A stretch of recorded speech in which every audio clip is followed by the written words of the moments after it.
दर्शक नमस्कार। एपी1 टेलिभिजनको विशेष प्रस्तुति एपी मञ्चको अर्को एउटा नयाँ श्रृङ्खलामा यहाँलाई हार्दिक स्वागत छ। कार्यक्रम एपी मञ्चलाई बेला बखतमा हामीले अलि भिन्न र अलि फरक शैलीको बनाउने प्रयास गर्दै आइराखेका छौँ। विशेष गरी यो कार्यक्रममा कुनै एकजना व्यक्तिसँग अन्तरङ्ग छलफल गर्ने अथवा कुनै विषयमा सघन ढङ्गबाट बहस गर्ने खासै गरिँदैन। तर समयले मागेका त्यस्ता केही राजनीतिक र सामाजिक सत्पात्रहरू छन् भने ती सत्पात्रलाई खोज्ने प्रयास यो कार्यक्रमले पक्कै पनि गर्छ। यति बेला नेपाली सिङ्गो राजनीतिक वृत्तमा नेपाली काङ्ग्रेसका नेता, नेपाल सरकारका रक्षा मन्त्री डाक्टर मिनेन्द्र रिजालको चर्चा व्यापक छ। मिनेन्द्र रिजाल कुनै त्यस्तो गुमनाम राजनीतिक पात्र त पक्कै पनि हुनुहुन्न, कुनै न कुनै अर्थले चर्चामा आइरहनुहुन्छ। तर फेरि नेपाली काङ्ग्रेसको 14औं महाधिवेशनमा महामन्त्रीको प्रत्याशीका रूपमा देखिनुभएका डाक्टर रिजालले महामन्त्रीमा पराजय भोगेसँगै रक्षा मन्त्रीको पदबाट राजीनामा दिने घोषणाले नेपाली राजनीतिमा एक किसिमको यो विषयले चर्चा मात्रै बटुलेन कि बहसको विषय पनि बन्न पुग्यो। कारण एउटै हो, पद पाउनका लागि हाम्रा नेताहरू मरिहत्ते गर्छन्, तर डाक्टर रिजालले महत्त्वपूर्ण मन्त्रालय त्याग्दैछन्। यसको अन्तर्व्य के हुन सक्छ? सामान्य जनलाई पनि यस्तो लाग्यो र डाक्टर रिजालको राजीनामालाई कतिपय राजनीतिक विश्लेषकहरूले नैतिकतासँग पनि जोडे। त्यसो त नेपाली राजनीतिमा नैतिकताको खडेरी पक्कै पनि छ। पार्टीको आन्तरिक निर्वाचनमा हारेकै कारण राजनीतिक निष्ठा र नैतिकतालाई अगाडि सार्दै डाक्टर रिजालले राजीनामा दिनु फेरि पनि नेपाली राजनीतिका लागि गम्भीर सन्देश बन्न पनि सक्छ। आज हामीले रक्षा मन्त्री, नेपाली काङ्ग्रेसका एकजना प्रभावशाली नेता डाक्टर मिनेन्द्र रिजालसँग उहाँको राजनीतिक यात्रा, नेपाली राजनीतिको अबको बाटो र नेपाली समाज र राजनीतिको सम्बन्ध माथि केन्द्रित रहन्छौँ र सकेसम्म यो संवादलाई अन्तरङ्ग बनाउने प्रयास गर्छौँ। केही तपाईँले नसुनेका कुरा डाक्टर साहबबाट सुन्ने अथवा सुनाउने प्रयास पनि हामीले गर्नेछौँ। हामीसँग हुनुहुन्छ काङ्ग्रेस नेता, नेपाल सरकारका एकजना मन्त्री डाक्टर मिनेन्द्र रिजाल। उहाँलाई स्वागत गरौँ। डाक्टर साहब, यहाँलाई एपी1 टेलिभिजनमा हार्दिक स्वागत छ। धन्यवाद। डाक्टर साहब, अब विशेष गरी डाक्टर मिनेन्द्र रिजाल अध्ययनशील, बौद्धिक, अलिकति विषय र प्रसङ्गलाई भिन्न ढङ्गबाट विश्लेषण गर्न सक्ने क्षमताको धनी यो राजनीतिमा किन आयो होला? यो बिग्रिन आएको हो कि क्या हो भने जस्तो पनि गर्दा रहेछन् तपाईँका बारेमा अलिकति शुभेच्छा राख्नेहरूले। यसो हुनुको पछाडि नेपाली राजनीतिमा त्यति धेरै नैतिकता देखाइँदैन अथवा राजनीतिलाई त्यति धेरै परख गर्ने व्यक्तिहरू पनि पाइँदैनन्, जबरजस्ती नेताहरू भइरहेका छन् भनेर पनि होला। फेरि पनि डाक्टर साहब राजनीतिमा यो ढङ्गबाट नआउँदा तपाईँको जीवनमा कुनै ठुलो क्षति हुन्थ्यो? पहिलो कुरा त म तपाईँले रक्षा मन्त्रालय बिदा हुँदैछन् भन्नु, बिदा भइसकेँ, राजीनामा मैले प्रधानमन्त्रीलाई दिइसकेँ। मेरो लागि त्यहाँ त्यो च्याप्टर त्यहीँ टुङ्ग्यो। त्यसैले म निवर्तमान रक्षा मन्त्री मेरो तर्फबाट भएको सूचना उहाँका, यो चाहिँ तपाईँको तर्फबाट होइन? त्यहाँ उहाँहरूबाट पनि त्यही ठाउँमा पुग्नुपर्छ भन्ने, किनभने यो काम गर्दाखेरि मैले पछाडि फर्किन मिल्ने कहीँ पनि खोलाहरूमा जे पुल थिए ती पुल आगो लगाउँदै लगाउँदै अगाडि बढेँ। बिहानदेखि जब म राजीनामा लिएर प्रधानमन्त्री पुग्ने बेलासम्म प्रेस कन्फरेन्स बोलाइसकेको थिएँ। त्योभन्दा अगाडि ट्विटर मार्फत सार्वजनिक गरिसकेको थिएँ आफ्नो कुरा, होइन। मन्त्रालयमा सबैलाई भनिसकेको थिएँ। विदाईको कार्यक्रम को पनि सेट गर्नलाई उहाँले भन्नुभयो आजै गर्ने, कहिले गर्ने, भोलि गर्ने होइन, आजै गर्ने हो। म प्रधानमन्त्रीज्यूलाई राजीनामा दिएर आउँछु, प्रेससँग कुराकानी गर्छु, भेटघाट गर्छु, त्यसपछि तपाईँहरूले मलाई बिदाई गर्ने, म जाने हो, फेरि फर्केर आउने होइन भने। राजनीतिको यात्राको बारेमा तपाईँले कुरा गर्नुभयो, केही फरक पर्थ्यो तपाईँलाई भनेर। मेरो राजनीतिको चरण बारेमा मोटो रूपमा भन्छु र एउटा चरण अहिलेको चरणको सुरुवातको कुरा तपाईँसँग अलिकति गर्न चाहन्छु। म 2025 सालमा बिपी कोइराला जेलबाट छुट्नु, जेलबाट छुटेपछि उहाँलाई स्वागत गर्ने क्रममा एयरपोर्ट पुगेँ। एयरपोर्ट पुग्दाखेरि मेरो काका महाप्रसाद रिजालले तँ पनि आइस् भनेर भन्नु। म 6 क्लासमा पढ्ने केटो, फुच्चे केटो भन्दाखेरि मेरो काकाले तँ पनि आइस् एयरपोर्ट आउँदाखेरि मलाई त गजबै ठुलो काम गरेछ जस्तो लाग्यो। त्यो दिनदेखि म काङ्ग्रेस भनेर आफूलाई चिनाउन थालेँ। त्यो बेला नेपाल विद्यार्थी सङ्घ थिएन, बनिसकेको थिएन। अनि त्यस पछाडि त्यही वर्ष विद्यार्थी युनियनको चुनाव लडेँ जनता हाई स्कुलमा। विद्यार्थी युनियनको चुनावमा सदस्यमा चुनाव जितेँ। सुरुवात त्यहाँदेखि हो, 25 सालदेखि। 25 साल अब हाई स्कुलको चुनाव लडेपछि। अनि 33 सालमा म पहिलोपटक जेल पर्या हो। पहिलोपल्ट जेल पर्या पनि 45 वर्ष बितिसक्यो। भन्दा कहिले त भन्दा अर्थलाई एउटा सेन्स अफ प्रपोर्सन राख्ने भने म नराम्रोसँग पराजित हुँदाखेरि असाध्य प्रबल समर्थनका आधारबाट महामन्त्री जित्नुहुने श्री गगन थापाको उमेर र म पहिलोपल्ट जेल परेको बराबरी भयो। त्यस पछाडि त्रिचन्द्र कलेजको हाम्रो नेपाल विद्यार्थी सङ्घको के अरे युनिटको सभापति अनि शेरबहादुर देउवाको अध्यक्षतामा 36 सालमा आन्दोलन गर्नको लागि बनेको भ्याली कोअर्डिनेसन कमिटी को सदस्य, त्यस पछाडि नेपाल विद्यार्थी सङ्घको केन्द्रीय सदस्य र 36 साल फागुन महिनामा भएको महाधिवेशनबाट केन्द्रीय उपसभापति निर्वाचित भएको हुँ। जुन समितिमा विमलेन्द्र निधिजी सभापतिको रूपमा निर्वाचित हुनुभएको थियो। त्यस पछाडि एउटा चरण 2044 सालसम्म विद्यार्थी राजनीति, त्यसपछि विद्यार्थी राजनीति टुङ्गिएपछि काङ्ग्रेसको आन्दोलन इत्यादिको राजनीति, बेला बेला त्यहाँ चुनाव लड्ने, स्थानीय निकाय आउटपोस्ट कब्जा गर्ने कामको पनि थियो। त्यो भएर सबभन्दा मेरो अन्तिम चाहिँ काठमाडौँ नगरपालिका, त्यतिखेर नगर पञ्चायत त्यति अझमा हरिबोल भट्टराई र तीर्थराम डङ्गोल प्रधान पञ्च र उपप्रधान पञ्च जित्नु। त्यो जित्ने काउन्टिङमा सुरुदेखि अन्तिमसम्म काउन्टिङ सकेर त्यो सकेको एक हप्ता बित्न नपाउँदै म फुलब्राइट स्कलरसिपमा अमेरिका पढ्न गएँ 44 सालमा। 44देखि 53सम्म 9 वर्ष त्यहाँ बसेँ। 53 सालमा आएँ, प्रधानमन्त्री शेरबहादुर देउवाले मलाई आफ्नो राजनीतिक सल्लाहकार बनाउनु हो। अनि 2059 सालमा जुन बेला अर्को दोस्रो पटक उहाँको प्रधानमन्त्रीत्व कालमा म राष्ट्रिय योजना आयोगको सदस्य थिएँ। त्यो बेलासम्म यो अमेरिका गएँ, अमेरिकाबाट फर्केर आएँ। अमेरिका जानुभन्दा अगाडिको एकदम विद्यार्थी राजनीति, क्रियाशील राजनीति, बिपी कोइरालाको उत्तरार्धमा सधैँ चाबेल जाने, उहाँको कुराकानी सुन्ने, त्यसबाट दीक्षित हुने। अहिलेसम्म त्यो गहिरो प्रभाव मेरो मानसमा बिपीका हरेक दिन सुनेको कुराबाट छ। डाक्टर साहब अध्ययनका लागि अमेरिका जानुभयो, त्यसपछिको यो 9 वर्षले तपाईँको राजनीतिक जीवनलाई पुरै ओझेल पारिदिएको र अर्को ढङ्गको मिनेन्द्र रिजालको परिचय निर्माण गर्नु। फर्केर आउँदा कस्तो भयो भने 44 सालमा म अमेरिका गएँ। 44 सालसम्म सङ्घर्षको राजनीति थियो। 46 सालमा हामी सत्तामा पुग्यौँ। अब मलाई 44 सालमा म गएको मान्छेलाई 46 देखि 53सम्म 7 वर्षसम्म सत्तामा रजगज गरेको काङ्ग्रेस थियो नि त। त्यो रजगज गरेको काङ्ग्रेसमा त थुप्रै नयाँ मानिस काङ्ग्रेस बन्नुभयो। त्यस पछाडि 59 असोज 18मा हामीहरू राष्ट्रिय योजना आयोगको सदस्य थियौँ। त्यस बेलाका राजा ज्ञानेन्द्रले प्रधानमन्त्रीलाई हटाएपछि त्यो कदमको विरोधमा राष्ट्रिय योजना आयोगबाट हामी सबै टिमले नै राजीनामा दियौँ।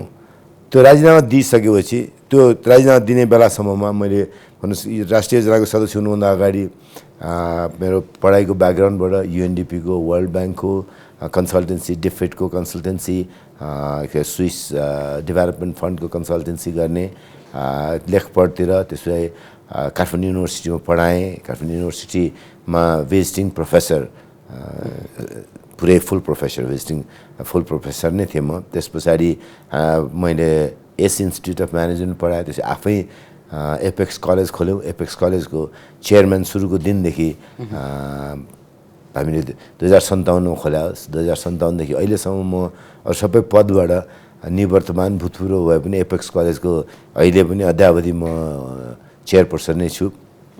सबै खाले गर्दा गर्दै एकाएक शेरबहादेउवालाई प्रधानमन्त्रीबाट हटाएपछि फेरि एउटा सङ्घर्षको चरण सुरु भयो। त्यो सङ्घर्षको चरणमा शेरबहादेउवाले काङ्ग्रेस प्रजातान्त्रिक गठन गर्नुभएको थियो। मलाई केन्द्रीय समितिमा बसेर काम गर्नुहोस् भन्नुभयो। केन्द्रीय समितिमा काम गरेर बस्ने मेरो खासै सोच थिएन त्यो बेला।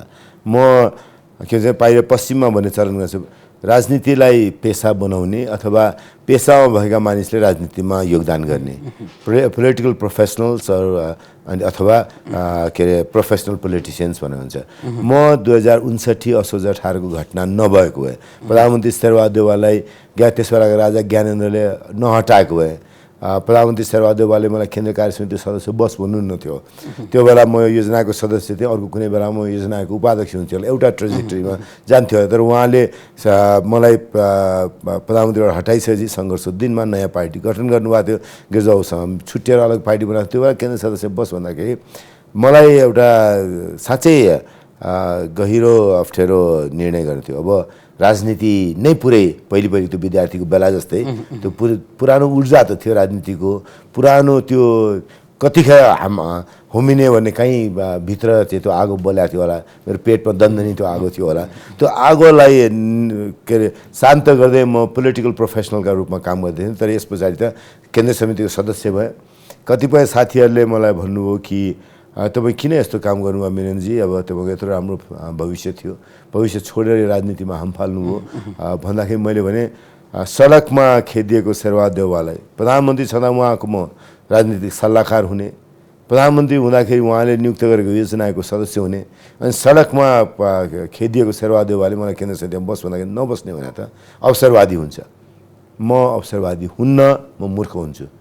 I rather be stupid than opportunist भनेर मैले एउटा 59 असोज 18 पछिको चरणमा मूर्ख हुने, अवसरवादी नहुने बाटो सुरु गरेँ। यहीँनिर यहाँले जस्तो जति बेला शेरबहादेउवाले तत्कालीन काङ्ग्रेस प्रजातान्त्रिकको केन्द्रीय सदस्यमा बस्न आग्रह गर्नुभयो, तपाईँ बस्नुभयो र तपाईँका साथीहरूले भविष्य किन बिगार्दैछस् भनिरहँदा यो उहाँहरूले भनेको जस्तो तपाईँको भविष्य बिग्रिएछ कि?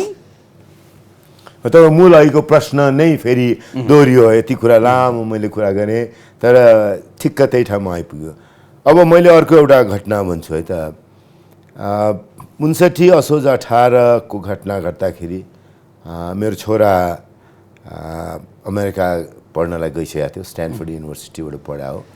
अनि कस्तो हुन्छ भने बुढा स्कुल पढायो, बुढा नीलकण्ठ स्कुलमा टप गराएको छोराले पनि, उसका साथीहरूले मलाई त्यतिखेर देख्दा त्यो जल्दो बल्दो पढाए लेखा अमेरिकाबाट पिएचडी गरेर आएको, त्यहाँको युनिभर्सिटी टप गरेको मान्छे होइन, नेपालको पनि किनकि युनिभर्सिटी टप गरेको मान्छे, राम्रो ब्याकग्राउन्ड भएको, ज्ञान गुण छ भन्ने लाग्यो। राजनीतिमा पनि छ भन्दाखेरि मान्छेको बाहिर टाढाबाट हेर्दाखेरि त यस्तै मान्छे ठ्याक्कै आएर राजनीतिमा निकै ठुलो मान्छे हुन्छ नि भन्ने खालको। अनि ती खाले मानिसलाई मलाई कसरी सोध्दा रहेछन् भन्ने कुरा 2 वर्ष अगाडि एकपल्ट रमाइलो मेरो कुराकानी मेरो छोरासँग भयो। मेरो छोराको बिहा भयो, धेरै बोल्दैन मेरो छोरा, मुस्किलले बोल्छ। बिदा हुने बेलामा छोरा बुहारी हामीहरू अनि मेरो श्रीमती म मेरो छोरी हामी एउटै ओछ्यानमा हाम्रो ओछ्यानमा बसेर कुराकानी गर्दै थियो। कुराकानी गर्दा गर्दै मेरो छोराले किनखेरि पापा डु यु नो, तपाईँ थाहा छ मेरो साथीहरूले के भन्छन् तपाईँको बारेमा अहिले भनेर। साथीहरू जोसँग म सँगै थिएँ, म अमेरिका जानुभन्दा अगाडि किन तेरो बाउ नेपालको प्रधानमन्त्री नहुने, यतिको क्वालिफाइड मान्छे को हुनसक्छ भनेर भन्थे। अहिले म यतिका वर्ष पछाडि भने 17 वर्ष जस्तो पछाडिको कुरा भयो नि त होइन, मैले 2 वर्ष अगाडि भन्दाखेरि त यो 19 वर्षको यात्रा भन्छु, 59 देखि यताको किनकि 78 को मेरो यात्रा यतातिर म आउँछु अहिले। त्यो यात्रालाई अब मैले कसरी अगाडि बढाउने विषयमा कुरा गरौँ, त्यो अभिरुचिको विषय पनि होला। अहिले के भनेर तपाईँलाई सम्झिन्छ त भन्दाखेरि मिरेन रिजाल भन्ने मान्छे नेपालको राजनीतिको संस्थापन भयो। तपाईँ आज संसदमा विपक्षमा हुनुहुन्छ, सरकार नेकपाको छ, ओली प्रधानमन्त्री हुनुहुन्छ, तर तपाईँलाई एउटा विपक्षको राजनीति गरिरहेको मान्छेको रूपमा भन्दा पनि नेपालको राजनीतिको संस्थापन जुन रेगुलर डेफिनेसन छ नि यो भाषा अहिले मैले भन्नु पर्यो बुझाउनु पर्यो भने अस्ति राजेन्द्र लिङ्गदनले हाम्रो महाधिवेशनमा आएर भाषण गर्दै गर्दाखेरि राजनीतिज्ञलाई गाउँघरमा के भन्छन् भनेर भन्नुभएको थियो नि त्यही खाले पहिचान इस्ट्याब्लिसमेन्टको पहिचान संस्थापनको पहिचान बन्यो पापा तपाईँको हिजोको पहिचान मान्छेले तपाईँलाई जसरी हेर्थ्यो त्यसरी हेर्दैन भनेर 2 वर्ष अगाडि मेरो छोराले भन्यो अब यो विषय मेरो लागि यसकारण पनि महत्त्वपूर्ण भयो कि मेरो छोराले कम बोल्छ साँच्चै मजाको फिडब्याक दियो कि अब मैले त्यसपछि एउटा तय गर्ने बेला के भन्दाखेरि मेरो पेटमा त्यस्तो आगो दन्दनी नेपाल बदल्ने नेपालको राजनीतिमा बिपी कोइराला देखाएर एयरपोर्टमा स्वागत गर्दादेखि बिपी कोइराला सङ्गतमा राम्रोसँग कुराकानी सुन्ने पटक पटक जेल आन्दोलनको जीवन पछाडि अनि फेरि त्यो छोडेर एउटा प्रोफेसनलको रूपमा काम गर्न थाल्ने अनि त्यो प्रोफेसनलको रूपको काम छोडेर फेरि 59 असोज 18 पछि मैले अघि नै भने जस्तो अवसरवादी अनि मूर्ख हुने बाटो रोजेर राजनीतिमा पटक पटक मन्त्री हुने के 63 देखि भन्नुहोस् 63 देखि लगातार अहिले 78 सम्म 15 वर्ष म के अरे नेपालको सांसद छु हैन यो सबै चिजले गर्दाखेरि एउटा गर्दाखेरि त्यो मैले हाम्रो तराईतिर एउटा छ क्या त्यो गद्दीमा मोटो व्यापार गर्ने मान्छे आराम साथ भुँडी पल्टाएर बस्या हुन्छ नि कसैले हेर्दा पनि कुनै प्यासन छैन कम्प्यासन छैन त्यो गल्ला चलाएर बस्या मान्छे जस्तो व्यापार गरेर बस्या मान्छे जस्तो म पनि राजनीतिको त्यस्तै गल्ला चलाएर बस्या मान्छे पो बनेछु कि भन्ने मलाई लाग्यो त्यो गल्ला चलाउने गल्ला व्यापारी जस्तो होइन राजनीतिलाई राजनीतिको रूपमा देश निर्माण गर्ने बाटोमा हिँड्नुपर्छ भन्ने मेरो त्यो पेटमा आगो फेरि उसले बाल्यो र मेरो आँखामा त्यो सपना फेरि विकसित गर्यो त्यो काम गर्दै जाँदाखेरि मैले यो पालिको महाधिवेशनमा त्यो काम सम्पन्न गर्ने मेरो यात्रामा अब अहिले ठ्याक्कै उपयुक्त बाटो चाहिँ नेपाली काङ्ग्रेसको महामन्त्रीको निर्वाचन लड्ने अनि आउने प्रतिनिधि सभाको निर्वाचनको लागि तयारी गर्ने बाटो सोचिरहेको थिएँ निर्वाचनमा महामन्त्री पदमा निर्वाचनमा पराजित भए यहीँनिर अघि चर्चा पनि गर्नुभयो होइन तपाईँ जति बेला जेल पर्दै हुनुहुन्थ्यो त्यही बेला जन्मिँदै थिए अहिलेका महामन्त्री गगन थापा तपाईँ गगन थापासँगै चुनाव लड्नुपर्ने कारण के थियो आफ्नो अनुज म यसमा पार्टीमा प्राविधिक त्रुटि भयो कि तपाईसँग अप्सन थियो उपसभापतिको अथवा होइन केन्द्रीय सदस्यमा बसौँ भन्ने पनि थियो होला तपाईँ सिंह एकाएक किन उमार्नुभयो डाक्टर साहब मैले अब यसलाई यसरी भन्नु जस्तो लाग्छ भाषा अलिकति कहिलेकाहीँ मेरो भाषा अलि मान्छेलाई घोच्ने जस्तो पनि हुन्छ त्यो भाषा प्रयोग यस कारण गर्ने कि त्यो भाषा प्रयोग गर्दा अर्को सुन्नेले झट्ट ध्यान पुर्याइहाल्छ भनेर पनि हो म यो महाधिवेशनको प्रक्रिया सुरुवात हुँदा प्रक्रिया त धेरै अगाडि सुरुवात भयो 3.5 वर्षदेखि हामी महाधिवेशन गराएको छ असाध्यै ध्रुवीकृत रूपमा काङ्ग्रेस बसेको थियो ध्रुवीकरणको एउटा चरणबाट हामी महाधिवेशनहरू सम्पन्न गरेर अब काङ्ग्रेस कस्तो हुन्छ भने सबैले खोजमेल खोजी नीति गर्नुपर्ने अनि के अरे अन्वेषण गर्नुपर्ने त्यसलाई जीवन्त बनाउनु पर्ने चरणमा पुगेको छ त्यतातर्फ त मेरो जिम्मेवारी कम छ अरू निर्वाचित साथीहरूको जिम्मेवारी छ त्यतातिर म कुरा गरौँला तर अनि म सुरुवात गर्दाखेरि अब यो महाधिवेशनबाट शशाङ्क कोइरालालाई पार्टीको सभापति बनाउनुपर्छ किनभने शशाङ्क कोइरालाले सबैलाई काम गर्ने न्युट्रल प्लेटफर्म प्रोभाइड गर्नुहुन्छ कसैको पक्ष कसैको विपक्ष होइन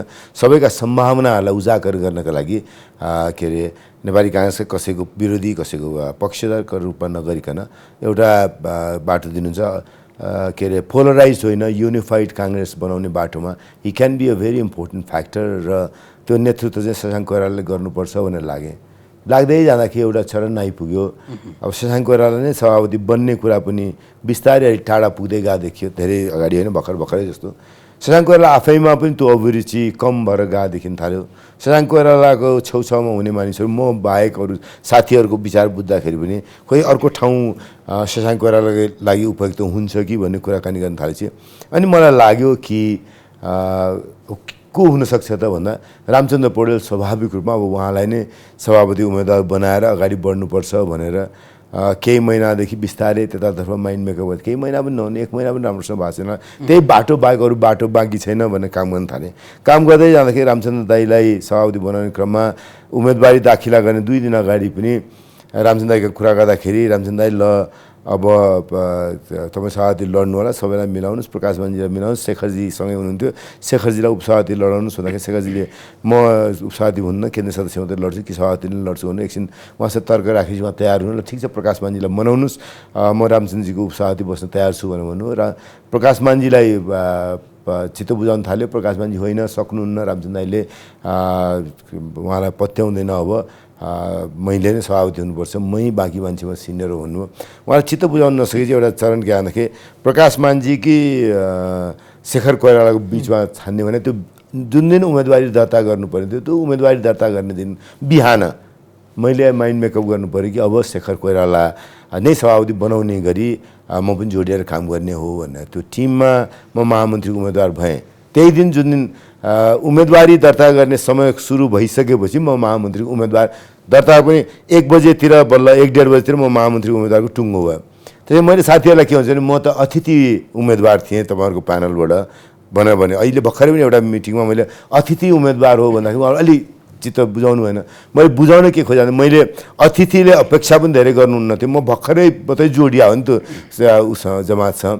त्यसैले त्यस अर्थमा भन्दाखेरि त्यो महामन्त्री उम्मेदवारीको तय गर्ने बेलामा हामी बसेका थियौँ। बसाएको बेलामा मलाई अर्जुन नरसिंह केसीले फोन गर्नु, मिनेन्द्र सुन न यार यहाँ सबैजना कराइरहेछ, तिमी उपसभापति लड्दाखेरि हुन्न र उपसभापति लड नि त तिमी भन्नु। मलाई वास्तवमा भन्नुहुन्छ भने एकदम अरू सबै के सापेक्षता मैले उपसभापति लड्दिनँ भनेर भने त्यो तपाईँलाई म व्याख्या गर्छु।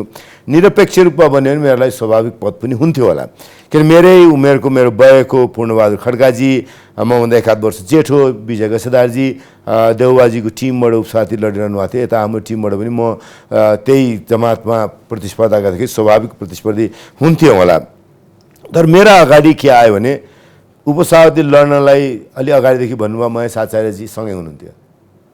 अब उपसभापति लड्ने तय गरिसक्नु भएको थियो सुजाता कोइरालाजी प्रकाश मान्जीको प्यानलबाट। अर्को उपसभापतिको चाहना राख्ने बलबहादुर केसीजी सँगै हुनुहुन्थ्यो। मैले महेश आचार्यजी र म एउटै निर्वाचन क्षेत्रमा धेरै वर्षसँगै काम गऱ्यौँ। उहाँ र म पनि टिकट खोज्ने, उहाँले टिकट पाउने, म पनि टिकट खोज्ने, उहाँले टिकट पाउने हुँदा एउटा खालको उहाँ र मेरो प्रतिस्पर्धाबाट म त्यसै त्यो क्षेत्रमा मैले सक्दिनँ भनेर अर्को क्षेत्रमा पुगेँ। अर्को क्षेत्रमा पुगेर निर्वाचन लडेँ जहाँ मैले चुनाव जितेँ। आफ्नो क्षेत्र छोडेर चुनाव लडेँ। त्यो अर्को क्षेत्रमा स्वाभाविक रूपमा त्यहाँको उम्मेदवार सुजाता कोइराला भन्नुहुन्थ्यो। सुजाता कोइराला म लड्दिनँ, मेरो स्वास्थ्यले दिँदैन, तर मिनेनजी तपाईँ लड्नुहोस् भन्दाखेरि सुजाता कोइरालालाई स्वाभाविक रूपमा ठानिएको क्षेत्रमा चुनाव लडेर जितेर आएँ। अब सुजाता कोइराला लड्या पदमा, महेश आचार्य लड्या पदमा, अनि बलबहादुरजी नेविसँगदेखि उहाँ किर्तिपुरको युनिट प्रेसिडेन्ट हुँदाखेरि म त्रिचन्द्रको युनिट प्रेसिडेन्ट थिएँ। सँगै भ्याली कोअर्डिनेसन कमिटीमा शेरबहादेवको अध्यक्षतामा बनेको भ्याली कोअर्डिनेसन कमिटीमा किर्तिपुरबाट उहाँ हुनुहुन्थ्यो, म त्रिचन्द्र कलेजबाट थिएँ।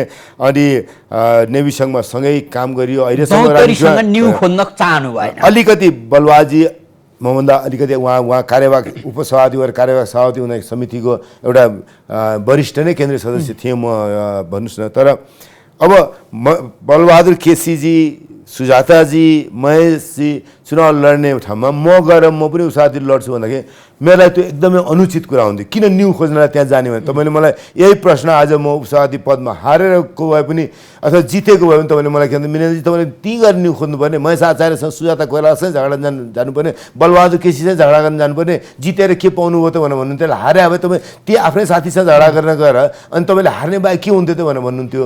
त्यसैले मसँग महामन्त्रीमा प्रतिस्पर्धा गर्ने बाहेक केही बाटो थिएन। मैले सबैका बिचमा भने म महेश आचार्यसँग भर्खर निर्वाचन क्षेत्र छुट्याएको छ, झगडा गर्न तयार छैन। म सुजाता कोइराला म एउटै क्षेत्रको मान्छे, म सुजाता कोइराला चुनाव लडेको पदमा लड्न तयार छैन। बलबहादुरजीसँग कतिपय गर्दैन। म बरु केन्द्रीय सदस्य पनि पदमा चुनाव लड्दिनँ, महामन्त्री बाहेक पदमा चुनाव लड्दिनँ। मलाई केन्द्रीय सदस्य त कसरी पनि मनोनित गर्ला नि त, चुनाव नलड्यो भने कुनै पनि नेपाली काङ्ग्रेस सभापतिले त्यति त मिलेन्द्र उपयोगी छ भनेर ठान्ने नै सभापति बन्ला नि त आज बन्दाखेरि भनेर मैले भने। अनि पछि सबैले मान्नु के अरे महामन्त्री लड्ने भनेपछि चुनाव लडेँ। तपाईँले भनेको चुनाव लड्दाखेरि यत्रो ठुलो उभार, असाध्यै ठुलो विश्वास, के अरे अहिले एउटा निकनेम पनि रहेछ बिग भनेर, विश्व गगन, बिगलाई भोटालौँ भने के अरे एउटा वेभ थियो भनेर म कसैले लेखा पनि छ। त्यो बिगको के अरे यङ इमेजिनेटिभ आउनु पर्यो। यो काङ्ग्रेसको पुरानो ढल्लाको रुखले टाउक भएको रुख, भारी रुख माथि चाहिँ यति भारी तल जरा चाहिँ कमजोर हुँदै गएको के समर्थनको आधार पनि अहिले अपोजिसनमा बस्या प्राविधिक कारणले नै हामी अहिले सरकारको नेतृत्वमा पुगेका छौँ। समर्थनको आधार त्यत्रो ठुलो बनेर हामी पुगेका छैनौँ नि।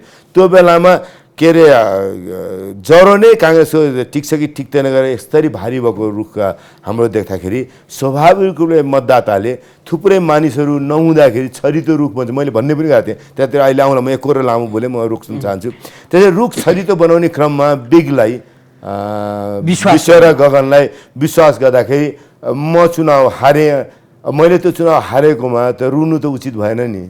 डाक्टर साहब, अब टाउका हटाएर र रुखका हाँगा बिगा सबै काटेर जरा मात्रै बलियो बनाउन खोज्दा त्यो रुखले शीतलता देला कि त्यो रुख नाङ्गो देखिएला कि भोलिको काङ्ग्रेस कतै नाङ्गिँदैछ भन्ने त्यो तस्बिर तपाईँको आँखामा आउन खोज्छ कि खोज्दैन? यो प्रश्न मेरा लागि अनुचित हुन्छ। यो प्रश्न विश्वप्रकाश शर्मा, गगन थापा, धनराज गुरुङ उहाँहरूका प्रतिको अविश्वास होइन। मैले जस्तो यसको जवाफ दिनुभयो र यत्तिकै चर्को साथ के बद्री पाण्डे, जीवन परियारलाई सोध्नुभयो अथवा देउवा टिमबाट चुनाव जितेका त्यही भएका साथीहरूलाई सोध्नुभयो भने यो प्रश्नको जवाफ दिँदाखेरि उहाँको मन मस्तिष्क र मथिङ्गलमा जे जान्छ नि, जे सोध्न बाध्य बनाउनुहुन्छ नि त भने त्यसले काङ्ग्रेस बनाउनका लागि ऊर्जा देला। मैले यो प्रश्नको जवाब दिन थालेँ भने मैले चाहिँ ईर्ष्या डाहा गरे हुन्छ, त्यो गर्नु उचित हुँदैन। एक। दुई, यो विधान अहिले काङ्ग्रेस जुन बनाएको छ विधान लेख्नलाई समितिको संयोजक पूर्णबहादुर खड्का, अहिलेको उपसभापति, नवनिर्वाचित उपसभापति, त्यतिखेर महामन्त्री हुनुहुन्थ्यो। म सँगै बसेर रामचन्द्र पौडेलको समूहको मूल प्रतिनिधिका रूपमा काम गरेँ। यो विधानको अझ विशेष त यो कार्यकारिणीको संरचना बनाउने कुराको लागि मैले नै लेखा पार्ट हो। त्यसैले मलाई धेरै कार्य साथीहरूले क्रिटिसाइज गर्नुभयो। 14-14वटाको चुनाव गर्ने, यसरी पार्टी 13वटा पदको चुनाव गर्ने, अनि कसरी पार्टी चल्छ, विभाजित हुन्छ, आउनुपर्ने मान्छे केन्द्र समिति हुनुपर्ने मान्छे पदाधिकारी चुनाव लडेर हार्छन्, पार्टी यस्तो हुन्छ भन्नु केन्द्र समितिको बैठकमा। यो त्यतिखेर हामी 85जनाको केन्द्र समितिको बैठक थियो। त्यतिखेर विजय सितारजी पनि एक्लै मात्रै हुनुभएको थियो, उहाँको पार्टीका पनि अरू मान्छे पनि समायोजन भइसकेको थिएन। अरू पार्टीको मान्छे आएर भएको हाम्रो भिडको केन्द्र समिति पनि थिएन। महासमितिको बैठक अगाडि मैले महासमितिको बैठक भर्खर सकिएको थियो, यो विधान पास भइहाल्यो। मैले भने हेर्नुहोस् 13जनाको निर्वाचन हुने कुरा खराबै होला, तर यसको एउटा राम्रो पार्ट छ भने मैले के राम्रो पार्ट 26जना चुनाव हार्छ नि त।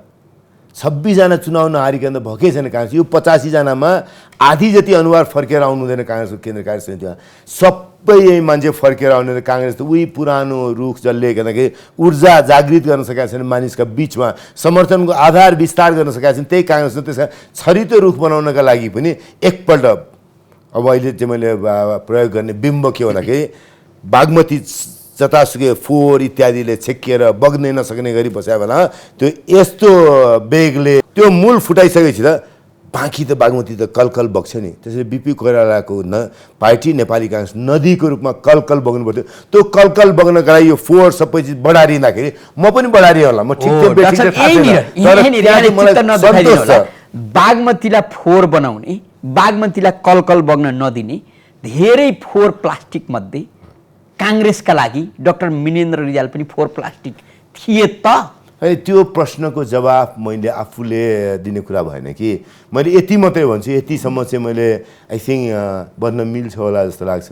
चर्निङ प्रोसेस, मोही बनाउने प्रोसेस हुन्छ नि, दहीबाट मोही बनाउने मदानीमा हामी गर्न थाल्छौँ। त्यो चर्निङ प्रोसेसमा के हुन्छ भन्दाखेरि केही घिउ त पग्लिएर मोहीसँगै जान्छ नि, बाँकी थुप्रै घिउ चाहिँ के भन्दाखेरि माथि आउँछ, त्यसलाई झिकेर हामी राख्छौँ। त्यो चर्निङ प्रोसेसमा काङ्ग्रेसको यो चर्निङ प्रोसेसमा केही घिउहरू के पग्लियो होला, मोहीसँग पग्लिया होला, तर मूलत घिउ मथे चर्न गरेर लिएर आउने घिउ त माथि थेगिरहेछ नि त। कामना गरौँ थुनिएको बागमती एकाएक खुलेको छ, त्यो फुटेर बस्ती नबगाइदियोस्, आफ्नै लयमा बगोस् होइन। त्यो चुनौती। त्यसैले मैले तपाईँलाई भने यो प्रश्न धनराज गुरुङ, गगन थापा, विश्वप्रकाश शर्मा होइन, बद्री पाण्डे, जीवन परियार, सँगसँगै देउवा समूहबाट पनि यङ ब्राइट जो साथीहरू, मैले आजको दिन उहाँहरूको नाम लिन चाहन्छु, जल सम्झिरहेको छु उहाँहरूलाई मैले। तर खालि अलिअलि भर्खर यो ध्रुवीकृत राजनीतिको एउटा प्रतिनिधि पात्रका रूपमा चुनाव लडेर आएको हुनाले मलाई असाध्य स्नेह गर्ने लामो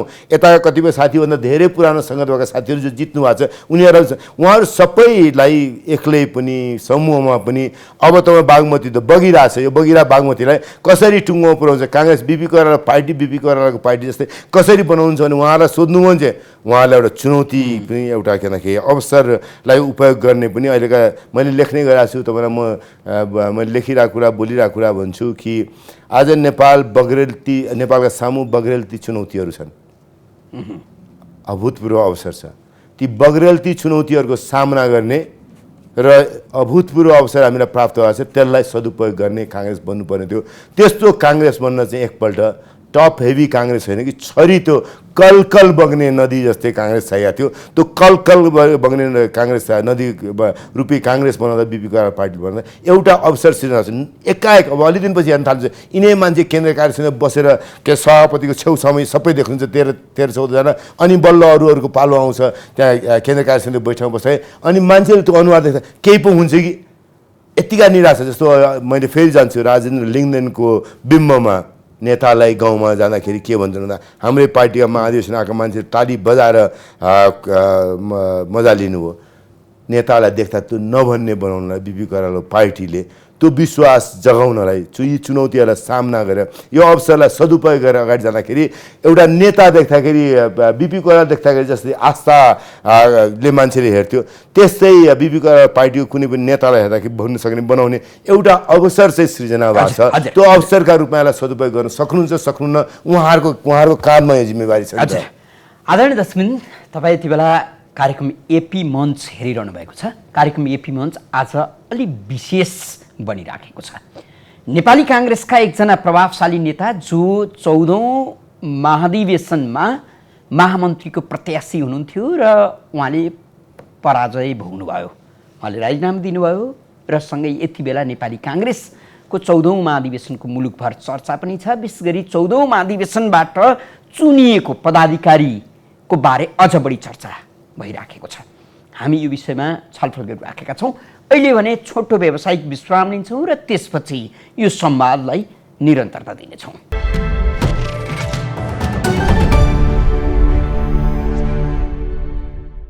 यो छोटो विश्रामपछि कार्यक्रम एपी मञ्चमा यहाँलाई पुनः हार्दिक स्वागत छ। कार्यक्रममा आज हामीसँग नेपाली काङ्ग्रेसका नेता डाक्टर मिनेन्द्र रिजाल हुनुहुन्छ र उहाँसँग हामीले अन्तरङ्ग भएर राजनीतिक अनि सामाजिक विषयमाथि केन्द्रित रहँदै छलफल गरिराखेका छौँ। डाक्टर साहब, अब पृष्ठभूमिमा तपाईँको नैतिकताको, इमान्दारिताको, राजनीतिक निष्ठाको बारे अलिकति चर्चा गरेँ मैले, र यति बेला तपाईँको राजनीतिक निष्ठाका बारे जनजनमा एक किसिमको चर्चाको विषय पनि बनिराखेको छ। तपाईँ आफै अघि के भन्नुभयो भने 2053 सालतिर मलाई शेरबहादुर देउवाले नेपाली राजनीतिमा पुनर्स्थापित गर्नुभयो अथवा ल्याउनु भयो। नभन्दै देउवाले तपाईँलाई यो 18-19 वर्षको अवधिमा नेपाली राजनीतिमा गजबैसँग अवसर दिनुभएछ भने पनि हुन्छ। फेरि पनि एकाएक देउवालाई छोडिदिनु भयो, कहीँ कतै बाटोमा उहाँलाई छुटाउनु भयो, तपाईँ एक्लै यात्रा तय गर्नुभयो। मैले अघि तपाईँमाथि यो नैतिकताको यत्रो प्रशंसा गरेको कोही कतै गलत त भएन डाक्टर साहब, कसरी भन्नुहुन्छ? 6-7 वर्ष भयो होला जस्तो लाग्छ मलाई, ठ्याक्कै त्यो याद छैन। सुशील कोइराला को सभापति जितिसकेपछिको कार्यकालमा मैले शेरबहादुर देउवा सभापति हुनुपर्छ भनेर लागेँ।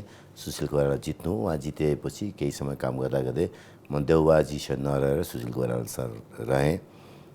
मैले नेपाली काङ्ग्रेस सभापति पदमा सुशील कोइरालालाई मत हाल्न पाइनँ। नेपाली काङ्ग्रेसको संसद दलको नेताका रूपमा उहाँलाई मत हालेँ। सुशील कोइराला पछि मैले रामचन्द्र पौडेलजीलाई देउवाजीको विरोधमा चुनाव लड्दाखेरि विरोध पनि नभनौँ त्यो शब्द राम्रो, उहाँसँग प्रतिस्पर्धा गर्थेँ। रामचन्द्र पौडेललाई मत हालेँ मैले। योपालि डाक्टर शेखर कोइरालालाई मत हालेँ भन्दा 7-8 वर्षको भयो यतातर्फ। तर विशेष त्यो पछाडिको 4 वर्षको मेरो उहाँसँग सम्बन्ध बारेमा अलिकति फरक तरिकाले म व्याख्या गर्न चाहन्छु। अहिले मन्त्री थिएँ, उहाँको म प्रधानमन्त्रीको मन्त्री, उहाँको मैले आफूले भन्ने गरेको थिएँ म आज्ञाकारी मन्त्री हो, तर काङ्ग्रेसमा अर्को सभापति हुनुपर्छ भनेर लागेको छु भनेर भन्थेँ। त्यता फेरि आउँला मैले देउबाजीसँगको सम्बन्धको बारेमा पनि फेरि एकछिनमा आउँला। यति चाहिँ मैले सुरुमा भनिहालेँ। उहाँसँग म कृतज्ञता छ उहाँका प्रति। मेरो राजनीतिक जीवनमा उहाँबाट सहयोग प्राप्त भएको छ। उहाँबाट सधैँ मलाई स्नेह प्राप्त भयो। तर सँगसँगै मलाई मनमा के छ भन्दाखेरि उहाँलाई मैले पनि मेरो बुद्धि क्षमता बर्खतले भ्याए जति सहयोग गरेँ। म जहिलेसम्म उहाँसँग थिएँ, जहिलेदेखि उहाँसँग छुइनँ तहिलेदेखि उहाँले मलाई यसो गरिदिए हुन्थ्यो भनेर लोभ पनि राखेन। आस्तिक कुरा छोडिदिनुहोस्, लोभ पनि देउबाजीबाट फेभर पाउँछु भनेर लोभ पनि राखेन। त्यता पनि म एकछिनमा किन छोड्यो भने तपाईँको प्रश्न छ। अब यता नैतिकताको प्रश्नमा तपाईँले कुरा गर्नु, मन्त्री पदबाट राजीनामा गरिस् कि नगरिस्, नैतिकताको प्रश्न कसरी जीवित हुन्छ यहाँनिर भनेर मलाई 2-3टा कुराले अभिप्रेरित गरे जस्तो लाग्छ। मैले अघि नै एउटा कन्टेक्स्ट भने मेरो छोराले 2 वर्ष अगाडि पापा तिमीलाई के अरे नेपाली राजनीतिको समकालीन नेपाली राजनीतिको संस्थापनको रूपमा चिन्छ, तिमीलाई यो एउटा क्षमतावान मानिस जसले देशलाई साँच्चै एउटा ठाउँमा पुर्याउला जस्तो मान्छेको रूपमा चिन्दैन भनेर त्यसो पहिचान बदल्ने क्रममा मैले त्यो अघि नै भने एउटा त्यो अभिप्रेरणा छोराको त्यो सानो कुराबाट पनि होला गएको 2 वर्षमा मलाई के भन्छ I tried to live up to my sons expectation. मेरो छोराछोरीको एक्सपेक्टेसन त्योभन्दा अगाडि पनि गएको थिएँ तर देखिएन। म पनि के त भिडको एउटा नछुट्टिने खालको अनुहार, सबै राजनीति गर्ने मान्छेको भिडमा म पनि त्यस्तै खाले एउटा अनुहार, अलि खासै विशेष फरक बान्कीको अनुहार देखिएन। तर गएको 2 वर्षमा बिस्तारै मेरो बान्की अरूभन्दा फरक छ भन्ने कुरा केही घटनाहरूले देखाइरहेछ। भविष्यको दिनमा पनि राजनीतिमा रहँला नरहँला, सार्वजनिक जीवनमा त पक्कै रहन्छु, राजनीतिमा रहन्छु होला, रहन्न मैले भन्दैन, तर बेग्लै बान्कीको व्यक्तित्वका रूपमा मैले कुनै दिन पनि कुनै सम्झौता नगरिकन उभिन्छु। 1 2 म अघि नै भने 25 सालमा 28 सालमा म 9 क्लासमा पढ्दै थिएँ। मेरो बुवाको देहावसान भयो। सानै उमेर हो, 9 क्लास पढ्दै भने कति हो र होइन। त्यो बेलादेखि के भन्दाखेरि बुवा नभए हुनाले जीवनका हरेक निर्णय, मैले अस्ति मेरो पत्रकार भेटघाट छ राजीनामा पछिको भेटघाटमा पनि भने मैले कि एकदम स्वतन्त्र खालको मेरो बानी भयो क्या। केही कुरा निर्णय गर्दा पनि आफ्नो मनले विवेकले ठिक लाग्यो भने निर्णय गर्ने, केही निर्णय तपाईँसँग लागेर गरेको छ भने पनि त्यो निर्णय मेरो गल्ती भयो तपाईँले गर्दा त भने मैले तपाईँलाई दोष दिन्न। त्यो निर्णय ठिक गऱ्यो भने भए गजब, तपाईँले गर्दाखेरि म त कृतज्ञता छु। यो निर्णय तपाईँले अलिकति नभन्दा अब कसरी गर्थ्यो भने भएर म एकदम आफूले कम्प्लिट त्यसको के अरे अधिकार राखेर त्यसको उत्तरदायित्व बोध भएर स्वतन्त्र रूपमा निर्णय गर्ने खालको व्यक्तित्व मेरो बन्यो। त्यो व्यक्तित्व बन्नलाई अर्को 2टा कुराहरूले पनि मद्दत गरे जस्तो लाग्छ। एउटा विद्यार्थी राजनीतिमा थियौँ, बिपी कोइराला प्रत्यक्ष किताबमा पढ्ने बिपी कोइराला होइन, टाढाबाट देख्ने बिपी कोइराला, हरेक दिन उहाँको बहस छलफल चाबेलमा जय बागेश्वरीमा सुनेर उहाँको कुराबाट प्रभावित हुने एउटा युनिभर्सिटीमा पढिरहेको विद्यार्थी जसको के भन्दाखेरि फर्मेटिभ एज थियो नि त मेरो। त्यो फर्मेटिभ एजमा मेरो कस्तो मान्छे भन्छ भन्दाखेरि के अरे काँचो माटो जस्तो थियो। काँचो माटोलाई के अरे जसरी पनि बनाउन सक्थ्यो, जुन रूपमा पनि ढाल्न सक्ने भन्दा बिपी कोइराला सङ्गतले मलाई अझ बढी के भन्दाखेरि त्यो स्वतन्त्र रूपमा निर्णय गर्ने र आफूले गरेको निर्णय गरेको ठाउँ उभिने खालको बनायो होला। अर्को अमेरिकाको 9 वर्षको बसाइले त्यहाँको सोसाइटीमा जुन किसिमको डेमोक्रेटिक भ्यालुजमा र अमेरिकामा के भन्दाखेरि आफूले रेस्पोन्सिबिलिटी लिने, मैले गरेका कुरालाई मैले जिम्मा लिन्छु भन्ने खालको एउटा समाज छ। त्यो समाजको त्यही ठाउँमा बसेर काम गरेर हुनाले त्यो खालको पर्सनालिटी बन्यो। मैले महामन्त्री पदमा असाध्यै सङ्कुचित मेरो समर्थनको आधार देखेँ, निर्वाचनबाट पराजित भएँ मैले। त्यो जिम्मेवारी साथीहरूले मलाई पत्याएनन्। मलाई भन्दा भरोसा गरेर मत हाल्ने मानिसले 3000 भन्दा बढी मानिसले गगन थापा महामन्त्री बन्नुपर्छ भने झन्डै 2000 मानिसले विश्वप्रकाश शर्मा महामन्त्री बन्नुपर्छ भने मैले यसै सङ्ख्या हेर्दै थिएँ। हाम्रो 4670-75 जना मतदातामध्ये बढीमा 800 जना बाहेक बाँकी 3800 भन्दा बढी मतदाताले 3850 मतदाताले या त गगन र विश्व दुवै भने या कम्तीमा गगन भने या कम्तीमा विश्व भने, यो दुईटा मान्छेलाई पुरै छुटाएर बाँकी हामी उम्मेदवार जो थियो राजाराम कार्की, प्रकाश शरण महत, प्रदीप पौडेल, म एउटा मत हालेन। अब उमेरको हिसाबबाट भने यो मध्ये सबभन्दा बुढो म भएँ, त्यसपछि प्रकाशजी हुनुभयो, त्यसपछि राजाराम कार्की हुनु, प्रदीप त यही समूहको, यही दुईजना जित्ने समूहको। अब प्रकाश शरण महत, मिनेन्द्र रिजाल र राजाराम कार्की मध्ये नै महामन्त्री हुनुपर्छ, यी दुईटा युवा अथवा प्रदीप पौडेल पनि चाहिँदैन भनेर भोट हाल्ने मान्छे त 500 पनि भएन होला। मैले यसरी मेरो पार्टीले ढुक्क साथ के भन्दाखेरि मिनेन्द्र रिजाल, प्रकाश महत, राजाराम कार्की मध्ये कोही पनि महामन्त्री आवश्यक छैन, यिनीहरू चाहिँ महामन्त्री चाहिन्छ भनेर निर्णय गर्न सक्ने, एटलिस्ट यिनीहरूमध्ये एकजना चाहिन्छ या दुईजना हुनुपर्छ भनेर 500 बाहेक अरू सबै मान्छेले 4000 मान्छेले या त गगन विश्व दुइटै हुनुपर्छ, नभए गगन या विश्व हुनुपर्छ भनेर मतदान गरे। हामी मध्ये एकजनालाई मात्रै छान्यो होला, त्यस्तो त्यो बाहेकको मतदाता 500 मात्रै। यसरी ढुक्क साथ निर्णय गरिसकेपछि मैले एकपल्ट आफूलाई, मेरो अन्तर्मनलाई, मेरो विवेकलाई टटोल्ने बेला थियो कि थिएन भन्दाखेरि मलाई लाग्यो मेरो विवेकलाई टटोल्ने बेला थियो। मैले नेपाली काङ्ग्रेसको राजनीति कहाँ छ, नेपाली काङ्ग्रेस के खोजा छ, के समसामयिक नेपालको राजनीतिले कसरी निकास फेला पार्न सक्छ, अथवा के भन्दाखेरि यसरी 2 जना जितिसकेपछि परिणामपछि यी जितेका साथीहरूलाई कसरी पछाडिबाट के अरे अलिअलि सहयोग गरेर पनि काङ्ग्रेसलाई बिपी कोइरालाको पार्टी बनाउन सकिन्छ त्यतातर्फ सोच्ने, त्यो सोच्नका लागि मलाई एउटा राजनीतिक पुँजीको आवश्यकता थियो। म फेरि मैले अघि नै भने स्वतन्त्र रूपमा उभिँदाखेरि ठिङ्ग कुनै बेला पनि पछाडिएपछि धुलो झारेर ठिङ्ग उभिएर आफ्नो विवेक बोल्ने, त्यसका जुनसुकै मूल्य चुकाउन सक्ने रूपमा जसरी उभिएको छु त्यसरी उभिएर मलाई आज यो कुरा ठिक लाग्यो भने त्यो कुरा बोल्दाखेरि मैले डराउनु नपर्ने, मैले यो बोल्दाखेरि राजनीति यहाँ बिग्रिन्छ, यो मान्छे रिसाउँछ कि मेरो यहाँनिर तलमाथि पर्छ कि भन्ने नडराइकन बोल्ने मिनेन्द्र रिजाल बन्नका लागि त मैले पहिलो काम त के भन्दाखेरि राजीनामा गरेर रक्षा मन्त्री छोडेर अनि एकपल्ट फेरि बिस्तारै के गर्ने त नेपालमा, मैले सार्वजनिक जीवनमा के गर्ने, राजनीतिमा के गर्ने, के कसरी नयाँ जुन रूपको नेपाली काङ्ग्रेस बनाउन थालेछ त्यसमा मेरो केही योगदान हुनसक्छ, संसदमा मेरो केही योगदान हुनसक्ला, मोरङ क्षेत्रमा 2 का जनता जसले मलाई जिताएर पठाउनु उहाँहरूको लागि केही योगदान गर्न सक्छु, समग्र नेपालको उन्नतिका लागि, समुन्नत नेपाल निर्माण गर्नका लागि, समृद्धशाली नेपाल निर्माण गर्नका लागि मेरो भूमिका के हुन्छ भनेर यी सबैलाई बिर्स्यो। मैले अघि नै भने 59 असोज 18 पछाडि 19 वर्षको एउटा च्याप्टर, यो च्याप्टर यहाँनिर ठ्याक्क सकियो। अब एउटा नयाँ च्याप्टर, त्यो मेरो भूमिका जेसुकै होला, राजनीतिको क्रियाशील भूमिका पनि हुन्न म भन्दिनँ, होला पनि, तर त्यहाँ एकपल्ट सोचेर 15 दिन 20 दिन महिना दिन सोच्ने बेला त आयो नि। देउवालाई छोडिदिनु भयो, देउवाको साथ छोडिदिनु भयो भनेर बुझ्नु पर्यो होइन। अब मैले लामो यता जवाफ दिँदाखेरि मलाई लाग्यो होइन, अब उहाँले पनि मेरो खासै आवश्यकता महसुस गर्नुभएको छैन।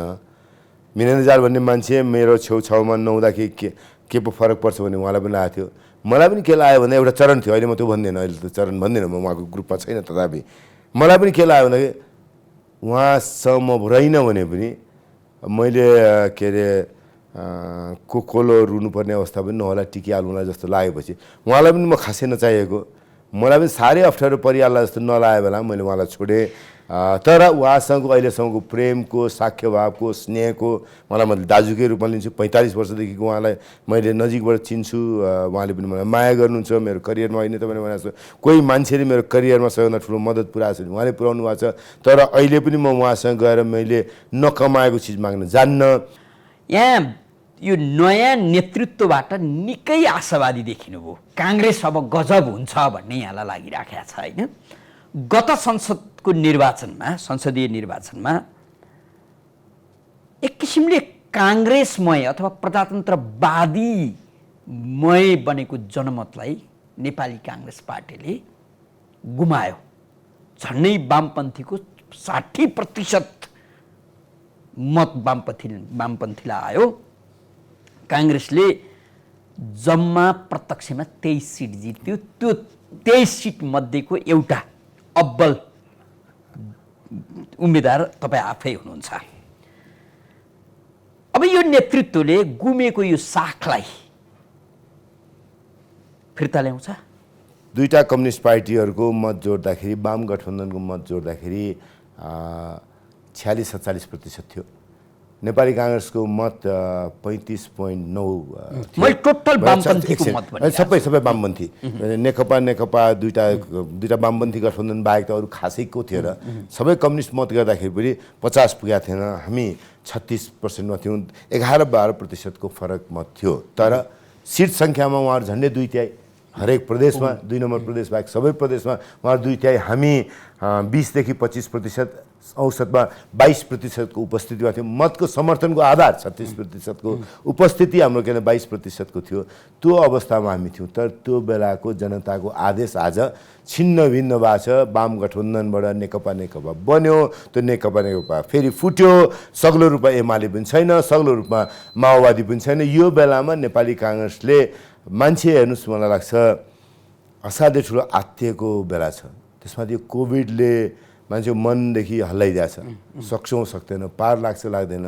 अब विकास हुन सकेको छैन ठुल्ठुलो सपना साँच्चै पत्याएर केपी शर्मा ओलीलाई यो मान्छेले चाहिँ गर्छ होला भनेर मान्छेले पत्याएर मतको प्रतिशत त्यत्रो नभए पनि जुन मान्छेलाई उहाँले त्यो भित्रदेखि एकपल्ट विश्वास जित्न सफल हुनुभएको थियो नि त ड्याङ्गै छ हामीले गएर हामीलाई भोट दिनु सरकार चलाउँछौँ बहुमत दिनुहोस् भन्नु पनि सकेनौँ हामीले उहाँले किनकि सरकार दिन्छौँ स्थिर सरकार दिन्छौँ किनकि ढुक्क साथ बस्नुहोस् नेपाललाई किनकि समृद्ध नेपाल सुखी नेपाली बनाउँछौँ भन्ने नारा दिँदाखेरि सबैले पत्याएर उहाँहरूलाई भोट दिएर त्यसरी पठाएको नि त त्यो मानिसका कुरा सुन्दाखेरि हो गरेर हि क्याप्चर्ड इमेजिनेसन सुरुमा तर then came a point then people started saying यो मान्छे त गफ गरिरहेछ यसलाई जे बोलिरहेछ जे कुरा भनिरहेछ मिठो कुरा गरिरहेछ यति राम्रोसँग भन्न जानेछ तर भन्ने मात्रै रहेछ हाइवेमा जहाँ के अरे प्लेनलाई ल्यान्ड गर्नेदेखि लिएर के अरे रेलको कुरा हेलिकप्टरको कुरा घर घरमा ग्यास पुर्याउनुको यी सबै मान्छे सोध्दाखेरि अनि बकवास जस्तो के अरे हावा गफ जस्तो खालको मान्छेलाई फिल हुँदा यस्तो बेलामा मान्छे आत्या छ कोभिडको यो सङ्क्रमणबाट मान्छे किनकि अर्थतन्त्र सङ्कुचित छ अहिले झन् यतातिर खर्च सरकारी खर्च पनि हुन सकेको छैन तरलता भएको छैन यस्तो बेलामा के गर्ने भन्ने कुरामा कठिनाइ छ अब हामीहरू सरकारमा त छौँ सरकारमा पनि कस्तो भन्दाखेरि संविधान जोगियोस् भनेर बनाएको सरकार हो नि त यो सरकारले गजबै विकास गर्छ नेपाललाई नयाँ ठाउँमा पुर्याउँछ भनेर बनाएको होइन ओलीजीले भत्तामुङ्गो बनाउनु हो छिन्न बनाउनु हो संविधान पनि रहला नरहला टिक्ला नटिक्ला जोखिममा पऱ्यो भन्दा अनि ओलीजी सरकारमा बसेका सबै मान्छे बाँकी ओलीजी भन्दा फरक पार्टीका मान्छे र ओलीजी पार्टीका पनि ओलीजीसँग साह्रै चिडिएका मान्छेहरू सबै छेउमा दायाँ बायाँ राखेर अहिले नेपाली काङ्ग्रेसको नेतृत्वमा सरकार बनाएको छ यो सरकारले चकाचौँध हुने गरी विकास सुरु गर्छ भन्ने भन्दाखेरि संविधानमाथिको जोखिमबाट जसलाई जोगाउने संविधान बचाउने र मुलुकलाई निर्वाचनमा लिएर जाने कुरा हो त्यहाँसम्मभन्दा बियोन्ड हामीले गर्न सक्ने अवस्था छैन यो बेलामा कसरी काम गर्ने भन्ने कुरा चाहिँ अहिले काङ्ग्रेसमा जुन महाधिवेशन प्रतिनिधिले नयाँ नेतृत्व छान्नु भएको छ उहाँहरूको जिम्मामा हो नि त्यो कुरा त्यसैले मलाई तपाईँले यो नेतृत्व गर्छ कि गर्दैन ल भन्नुहोस् गर्न सक्नुहुन्छ सक्नु हुन्छ तपाईँ ढुक्कै हुनुहुन्छ भन्नु त्यो प्रश्न संशय छ होइन त्यो प्रश्न मेरा लागि होइन क्या कोही विश्लेषकका लागि होला म भर्खरै महाधिवेशनमा प्रतिनिधि तिम्रो होइन है अर्कोको जिम्मा हो यो काम गर्ने चाहिँ हो काम गर्ने अवसर आछ काङ्ग्रेस बिपी पार्टीले नेपाललाई नेतृत्व गर्ने बेला आछ तर त्यो काम चाहिँ तिमीभन्दा राम्रोसँग गगन र विश्वले त्यो निर्वाह गर्न सक्छन् भनेर मत दिएको बेलामा मैले रिस राखेर ईर्ष्या राखेर सक्दैनन् कि क्या भन्नु त हुँदैन नि त तिमीहरूको काँध हेर्छु भन्दै हुनुहुन्छ होइन अहिले पक्का कुरा के एकदम जुरी इज आउट हजुर उनले के गर्न सक्छन् सक्दैन म माला फिराएर बस्न तयार छु हरेक सहयोग गर्न तयार छु किनकि अहिलेका युवा नेताहरू किनकि अब सबैलाई भनौँ देउबाजी एउटा भएको हुनुहुन्छ त्यसै पूर्णबहादुरजी हुनुहुन्छ अरू बाँकी सबै के अरे 58 देखि लिएर भर्खर 40 नयाँका पदाधिकारीहरू हुनुहुन्छ 58 वर्ष उमाकान्त चौधरीको क्या हो देखि अनि महेन्द्र यादव 58 वर्ष महेन्द्र सबभन्दा पाको त्यो 56 को धनराज हुनुहुन्छ के अरे देखि 40 भर्खर नआएकासम्म के अरे पदाधिकारी हुनुहुन्छ उहाँहरूको साँच्चै एउटा परीक्षण छ अब काँचो आलो काँचो हुनुहुन्छ भने कसरी भन्ने बिपी कोइराला 44 वर्षको उमेरमा प्रधानमन्त्री हुनुहुन्थ्यो त्यो समयको 36 वर्षको उमेरमा गृहमन्त्री हुनुहुन्थ्यो 34 वर्षको उमेरमा कृष्णप्रसाद भट्टराई सभामुख हुनुहुन्थ्यो, त्यो उहाँहरू साँच्चै गर्ने, फेरि अनुभव भन्नुहुन्छ भने खारिएको गगन थापा पटक पटक संविधान सभाको सदस्य, संविधान बनाएको मन्त्री भएको, के अरे मान्छे हुनुहुन्छ, विश्वप्रकाश शर्मा पार्टीको प्रवक्ता भइसकेको मान्छे, धनराज गुरुङ राम्रोसँग प्रेसिडेन्ट चलाएको मान्छे, बद्री पाण्डे राम्रोसँग प्रेसिडेन्ट चलाएको मान्छे, उताका साथीहरू विश्वराज आङ्गमे, महेन्द्र यादव असाध्यै राम्रोसँग महिलाको नेतृत्व गरिराखेको, महालक्ष्मी उपाध्याय, डिनाजी, मतलब 101 मान्छेहरूको के भन्दाखेरि टोली बनाएको छ। यो टोलीले जीवन परिवारले काङ्ग्रेसको साख फिर्ता ल्याउँछ। अनि त्यसमा अलिकति पाएको एकजना मैले बिर्सेछु, फर्मुला मन्सुर हुनुहुन्छ, भने उहाँले पनि नगर्न सके कसले पो सक्ला। हजुर डाक्टर साहब, अब यहाँले पनि बोल्ने सन्दर्भमा समूहको पटक पटक चर्चा गर्नुभयो। काङ्ग्रेसमा जहिलेसुकै बहसको विषय बन्छ समूह अन्त्य अथवा गुटको अन्त्य, यो त नहुने रहेछ होइन? भयो जस्तो लाग्छ मलाई। मैले वास्तवमा एउटा सानो अर्कै प्रसङ्गमा, छोटोमा भन्दिनु, एकदम छोटो, एकदम अर्कै प्रसङ्गमा मैले प्रधानमन्त्रीलाई एउटा कुरा गरेँ, तपाईँको त अब नयाँ 4 वर्षमा काम गर्ने, तपाईँ वरिपरि बसेर काम गर्ने साथीहरू त यिनीहरू हुन् नि भन्ने केही मान्छेको नाम लिए। प्रधानमन्त्रीलाई कस्तो लागेको छ भन्दाखेरि हामी त्यही भाष्यबाट दिनरात सुन्दा सुन्दा त्यसरी गएको छौँ नि त होइन। अनि त्यो नाम लिँदाखेरि प्रधानमन्त्रीलाई झट्टै के लाग्यो भन्दा फोनमा कुरा हुँदाखेरि आज भर्खर के तपाईँलाई अन्तर्वार्ता दिनुभन्दा 1-1.5 घन्टा अगाडिको कुरा हो। यो मान्छे धम्काउँदैछ, आफ्नो ग्रुपको कुरा गर्दैछ, आफ्नो ग्रुपबाट चुनाव जितेको मान्छे एउटा नाम लिएर फेरि के धम्कीको भाषा बोल्दैछ जस्तो। तपाईँ खालि धम्काउने कुरा गर्नुहुन्छ भन्नु, उहाँले मलाई त्यसै भाषा मैले प्रधानमन्त्री मैले त्यो भने होइन, मैले कहता अब 4 वर्षमा त काङ्ग्रेस त अर्को काङ्ग्रेस भयो नि त। हिजोको तपाईँ सभापति भएको काङ्ग्रेस होइन, आज तपाईँ सभापति नयाँ निर्वाचित सभापतिको टिम हेर्नुहोस् त कसले काम गर्ने, यिनै मान्छेहरूले लिएर काम गर्नुपर्ने होला नि त भन्न खोजेको भयो भने। पहिले मैले भन्दाखेरि उहाँलाई हाम्रो समूहको फल्ना मान्छे गर्नु चाहिँ गर्नु न भने जस्तो लागेको छ, त्यो भन्न खोजेन। त्यसैले मैले अनि पछि प्रधानमन्त्रीलाई भन्दै गएपछि उहाँले मेरो कुराको के अरे स्पिरिट भाव पनि बुझाउन सके जस्तो लाग्छ। तर मैले अहिले भने काङ्ग्रेसमा केही कुरा बोल्दाखेरि त्यो हाम्रो कन्टेक्स्ट चाहिँ हेर्दाखेरि गुटबन्दीको भावबाट छौँ कि, त्यसैले मैले पनि अघि हेर्नु सक्दाखेरि एउटा परिधि ननागेर 2 पल्टसम्म हाम्रो पक्षका युवाहरूको मात्रै नाम लिए, पछिल्लो अन्तिम बेलामा आउँदाखेरि तेस्रोपल्ट नयाँ नेताहरूको नाम, पदाधिकारी नेताहरूको नाम लिँदाखेरि उताको पक्षका नेताहरूको नाम नभुलिकन लिने कोसिस गरेँ भन्दाखेरि अब बिस्तारै त्यहाँ त भाष्य त परिवर्तन गर्नुपर्छ नि त। अन्त्यमा छौँ, तपाईँले राजीनामा दिने सन्दर्भमा पनि सञ्चारकर्मीका अगाडि म राजनीतिमा रहँला या नरहँला भन्नुभयो। आजको यो संवादमा पनि त्यो भन्नुभयो र त्यसलाई सुधार्ने प्रयास पनि गर्नुभयो। तपाईँको नेपाली राजनीतिमा यो पुनरागमनको यो 2 दशकमा तपाईँले काङ्ग्रेसलाई आफू चाहिने व्यक्ति बनाउनु भएको छ। तपाईँका केही शुभचिन्तक, तपाईँका मतदाताहरूलाई यति बेला चिन्ताको विषय पनि हुनसक्छ कि मिनेन्द्र रिजाल राजनीति छोड्दै हुनुहुन्छ। मलाई थुप्रैजनाले फोन गर्नुभयो, देशभित्र भएका नेपाली, देश बाहिर भएका नेपाली, होइन है यस्तो भावनामा नबग्नुहोस् है, राजनीति छोड्नु हुँदैन भनेर। म सबै उहाँहरूको भावनालाई सम्मान गर्छु। आजको दिनमा एकदम सचेत मनबाट हुन्छ, राजनीति छोड्छु भनेर मैले भनेको छैन। तर एउटा कुरा के थियो, राजनीतिमा म रहने नरहने भन्ने कुरा मेरो मात्रै कारणले तय हुन्न नि त। एकपल्ट सोध्नुहोस् त, म आजभन्दा 45 वर्ष अगाडि एउटा चरण के भन्दाखेरि त्यतिखेर जन्मेको युवा आज काङ्ग्रेसको महामन्त्री छ। 45 वर्ष अगाडि म पहिलोपटक जेल पुगेको थिएँ। मेरो 25 सालमा बिपी कोइराला देखेदेखि आज 53 वर्षको एउटा चरण त पार भयो नि, बिचमा 9 वर्ष अमेरिका थिएँ। भन्दा यो बेलामा काङ्ग्रेस मजाले साथीहरूले चलाउनु भयो भने मैले होइन मलाई पनि अलिकति केही ठाउँ त दिनुहोस् न, म पनि केही गर्छु भन्ने भन्दा मैले अर्को केही काम गर्दाखेरि त साँच्चै उहाँले गरेको कामलाई पूरकको रूपमा मद्दत गर्न सक्छु नि त। मेरो सार्वजनिक उहाँले ढङ्गै साथ काङ्ग्रेस बग्यो, काङ्ग्रेस कल यो नदी बग्यो।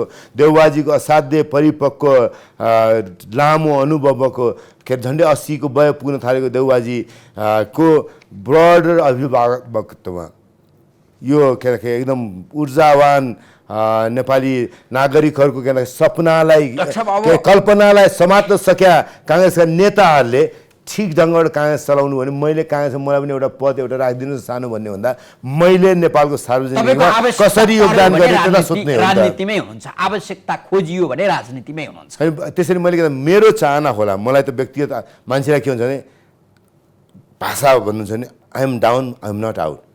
म एकपल्ट ढल्या छु, म हराएको छैन, बाहिरिया छैन भन्ने नै हो। तर मेरो मात्रै फिलिङले म प्रमाणित गर्छु कि गरेर देखाउँछु, क्रियाशील राजनीतिमै काम गरेर देखाउँछु भन्ने मात्रै त्यो एकाङ्की कुरा हुन्छ नि त, त्यसपछि म गर्न चाहन्न भने छुच्चो जिज्ञासा छ तपाईँमाथि, संशय पनि गरिराखेका छन्, तपाईँले पनि सुन्नुभयो हुनसक्छ, यो तपाईँलाई रिस पनि उठ्न सक्छ र राम्रै प्रश्न आयो भन्ने पनि हुनसक्छ, कम्तीमा पनि तपाईँले आफूलाई सफाइ दिने मौका पनि पाउन सक्नुहुन्छ।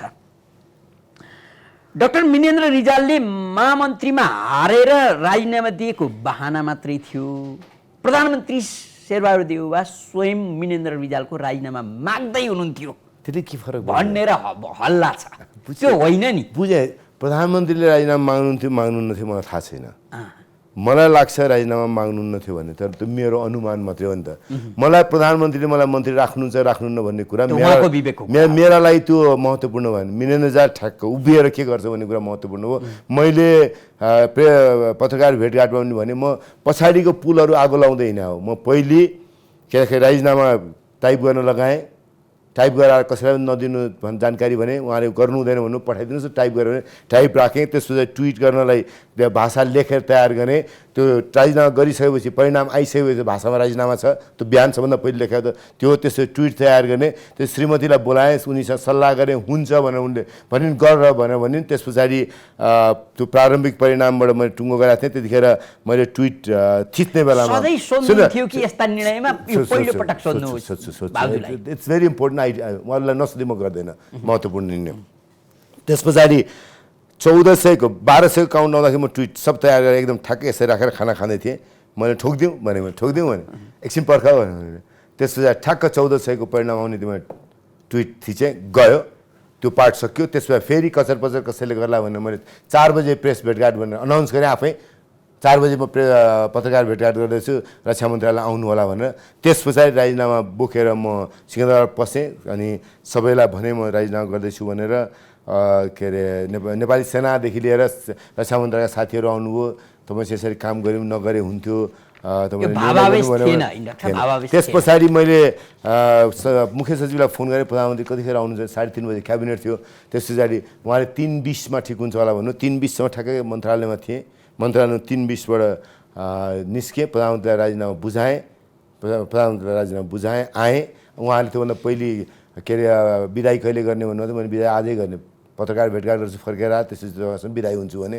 त्यसपछि पत्रकार भेटघाटपछि बिदाई गरेँ। बिदाई गरेपछि मेरो श्रीमती, म यता काममा आएँ, मेरो श्रीमती के मन्त्री निवासमा भएका आफ्ना सामानहरू सबै आफ्नो घरमा सार्ने क्रममा लागेर बेलुकी ढिलोसम्म सामान सारेर सबभन्दा ठुलो दुःख थकाइमा लिएर घर फर्केका थियौँ। बेलुका बस्यौँ आरामसाथ, हामी so happy, two very happy soul, दुईवटा असाध्यै खुसी सन्तुष्ट आत्माहरू बेलुकी अलि ढिलै अनि सँगै बसेर कुराकानी गर्दै बस्यौँ। हजुर डाक्टर साहब, यहाँले अत्यन्तै व्यस्त समय हामीलाई उपलब्ध गराइदिनु भयो। एउटा आग्रह गर्छौँ, राजनीतिबाट टाढा नभइदिनु होला। असल व्यक्ति नेपाली राजनीतिका लागि आवश्यक छ। यहाँलाई फेरि पनि धन्यवाद। दर्शकवृन्द, कार्यक्रम एपी मञ्चमा आज हामीले नेपाली काङ्ग्रेसका नेता डाक्टर मिनेन्द्र रिजाल, जसले रक्षा मन्त्रीबाट राजीनामा दिनुभयो, महामन्त्रीमा हार्नुभयो, यी दुईटा विषय यति बेला नेपाली समाज, नेपाली राजनीति, अझ काङ्ग्रेस जनका लागि निकै चर्चाका विषय बनिराखेका छन्। यिनै विषयमाथि केन्द्रित रहँदै विशेष गरी अन्तरङ्ग हुने गरी हामीले संवाद गऱ्यौँ। कार्यक्रम हेरेर साथ दिनुहुने तमाम दर्शकवृन्दलाई धेरै धेरै धन्यवाद दिन्छौँ र कार्यक्रमबाट बिदा हुन्छौँ। जय नागरिक।